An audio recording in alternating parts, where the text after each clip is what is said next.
বলছি তুমি আজকে অফিস থেকে ফিরে আসার পর অঙ্কিতার সঙ্গে কথা বলো। হ্যাঁ হ্যাঁ, তুমিও ওই অফিসারের সাথে কাজটা নিয়ে কথা বলে নিও। এটা কি করেছো তুমি রনিতা? মেজ বৌদি, এটা কি কি এটা কি? হ্যাঁ ইয়াক। মা বলছিলাম কি আমার না এমনি দেরি হয়, আমি বাইরে খেয়ে নেব কিছু। আমি বুঝতে তো এই খাবার আমার হজম হবে না, বাইরে খেয়ে বুঝতে দাঁড়াও দাঁড়াও দাঁড়াও দাঁড়াও। হে ভগবান, মেজ বৌদি এমন একটা ব্রেকফাস্ট বানিয়েছে যে বাড়ির কেউ বুঝতেই পারছে না যে সেটা খাবে না সেটা দেখে কাঁদবে। এই মেয়ে, তাই তুমি এরকম অখাদ্য জিনিসগুলো বানাতে পারলে কি করে? হ্যাঁ বলো বলো, কেন করেছো তুমি? কেন করেছো? তুমি যখন বুঝলে তুমি কিছুই করতে পারছো না, তারপরেও জিনিসগুলো কেন নষ্ট করলে? হ্যাঁ, সেই সব কিছু বোঝার ক্ষমতা ওর আছে? সারাদিন তো মাথার মধ্যে কুক্কাচালি ঘুরছে, কে কি খেলো, আদৌ খাবে কিনা সেসব নিয়ে কিছু বোঝেও? মেজ বৌদি, তুমি তো যে জিনিসগুলো বানিয়েছো সেগুলো তুমি নিজে খেতে পারবে বলো তো? তুমি তো নিজেও খেতে পারবে না। এবার ভাবো তুমি, ডিসগাস্টিং।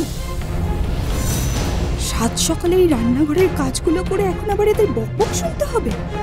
কখনো না।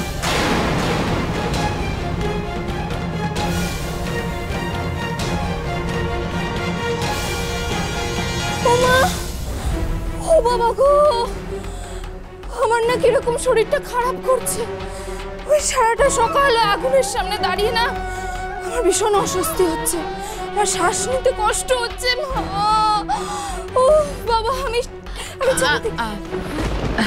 খাও খাও, জল খাও, ভালো লাগবে দেখো। খাও খাও খাও খাও খাও, ভালো লাগবে দেখো। আস্তে আস্তে। বেগম, ঠান্ডা হলেন? কে জল খেয়ে ঠান্ডা হয়েছে মাথা? মাথা তো সবসময় গরম, সে তুমি রান্নাঘরে যাও আর না যাও। মাথা গরম বলেই তো সারাদিন কটর কটর কটর কটর করে তমালিকা আর পেখমকে কথা শোনাও, পটর পটর করে অর্ডার করছো। এবার বুঝেছো ওরা যেটা করে সেটা করার বিন্দুমাত্র ক্ষমতা তোমার নেই। এসব ক্ষমতা আমার চাইও না। সুযোগ পেয়েছো আমার বদনাম করার, মনের সুখে বদনাম করে নাও, আমারও দিন আসবে।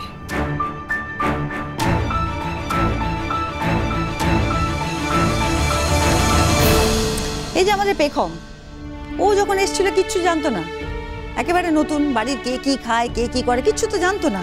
তার উপরও চাকরি বাকরি সামলে, হাজার একটা ঝুট ঝামেলা সামলে সব কিন্তু শিখে নিয়েছে। কি করে শিখতে পারলো বলো তো? কারণ ইচ্ছেটা প্রবল ছিল, শেখার ইচ্ছেটা থাকা জরুরি। বন্ধুয়া সোম থেকে রবি প্রতিদিন সন্ধ্যে 7:30টায় স্টার জলসায় ও ডিজনি প্লাস হটস্টারে।